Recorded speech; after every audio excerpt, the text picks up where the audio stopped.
everybody doing out here? Turtle, yes, turtle. Do you want to look at it? This is deer skin, and that's a Florida deer. They're a lot thinner. War paint, coal? It's made out of charcoal. You just grind the charcoal up, mix it with bear grease or some other grease, and paint it on. Okay. The And red red? is also war paint, but this is ochre. This is actual ochre. This is Okra. ground up that they use. This is the same thing that's been used for thousands of years. And it ochre. Okra. O-C-R-E. Oh, O-C-R-E, okay. Ochre. And it's a stone. A stone. It comes in red, brown, yellow, blue, and then several shades of orange and other colors. And it's very, very, just touch Very it. fine. Yeah. Make makeup out of that, huh? Cool. And that's actually just dirt, is what it is. Right. But what it does to you is, if I leave that on there all day, when I wash it off tonight, it won't wash off. It'll stain your skin. It'll stain the skin, and it'll have to wear off. It'll take a week to wear off. Really? I wore war paint at one of the events we did for 4 days. Didn't take it off 4 days and 4 nights. But we had kids from 8 in the morning until 7 at night. And then we had adults until midnight doing the program. How do you So put I the war slept paint in on? it. You don't have to mix it with water or oils or anything? This will just- go on like it is. You can mix it with bear grease or with a grease, and then it goes on very easy. And you can get straight lines with bear grease, using the bear grease. Using it this way, you can see it.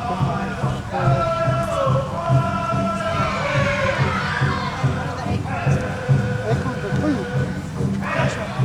How would you prepare that? Round acorns are very bitter. Round acorns contain an alkaloid which is toxic. But you peel them, grind them up, and then put water on them and let them soak. Keep stirring them around for about 3 days and pouring the water off twice a day. And then what's left is sort of a paste.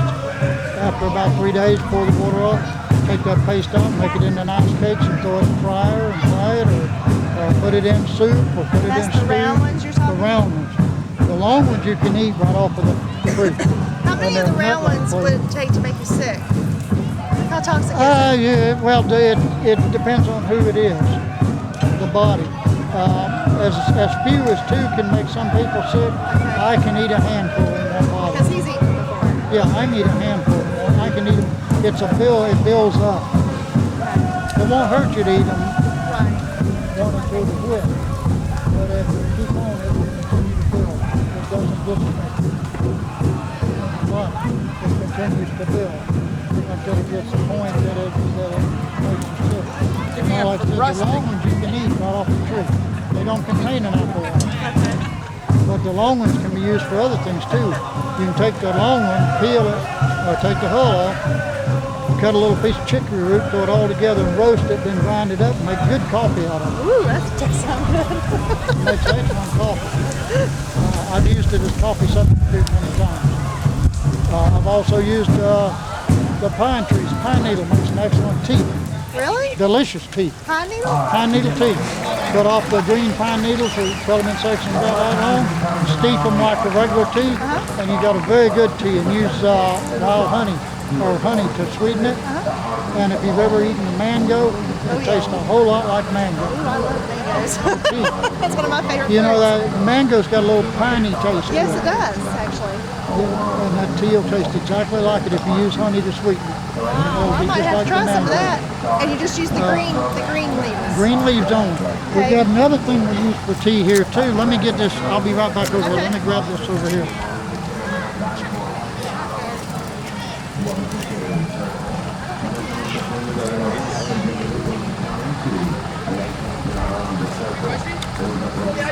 Touch some. Smell it.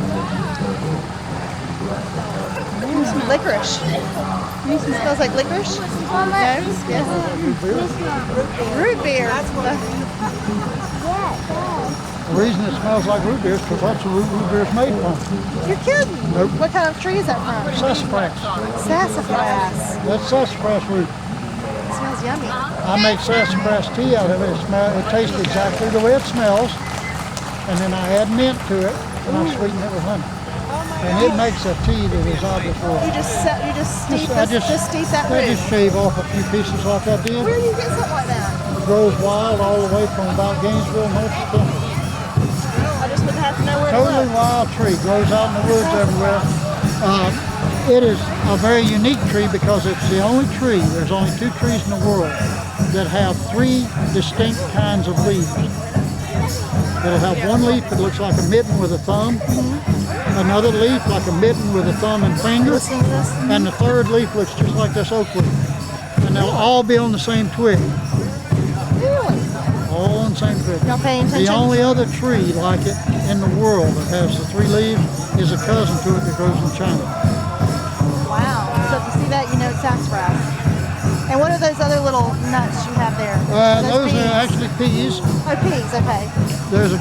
There's a creek down south of Florida, in South Florida, and during the 1830s they were going to use that as the treaty line. And it's called Peas Creek Peas free. because of the wild peas that grew on it all along the side. Okay. Well, the white men had trouble saying Peas Creek, so they changed it to Peace River. Peace River. So the Peace River, the real name is Peas Creek, Peace Creek. given by the Indians.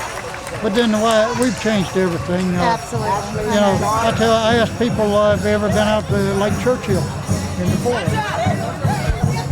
That's Lake Ferdinand. That was Lake Churchill. So, What are the wafers? What are these? those are something we stole from the soldiers. They have this weird stuff, but we won't eat it. There we have a piece of cork in, so it would not let anything fall out. So what I was doing here a while ago with the irons is as we take them out and they're out in the wet and everything, they rust. So I'm putting beeswax on it and just keeping them from rusting, because that's what happened to this thing. It got next to the irons and got messed up. Yeah, kind of embarrassing to show him, and then you got that, you know. But you have to watch it. But when you're packing up, that's what happens when they're wet. It's nicely cut though. These things get all very wet sometimes, and the ground is wet even though it's dry. Got any questions, let us know. There's some food stuff. The red stuff is ochre, basically red dirt chunks, and you would pound it up and get powder out of it. It's paste paint. The black is charcoal off the fire, and we use that for paint. They didn't kill the animals. The animals are dead already. How would you like to live that way? Fight too, huh? But now the Seminoles use that for advantage. Because the Seminoles knew that these soldiers were eating this rotten meat and trying to eat the biscuits, the hard part. So they would wait until they'd been out about 8 or 10 days. They'd wait until they couldn't stand that pork anymore. And they'd go in a clearing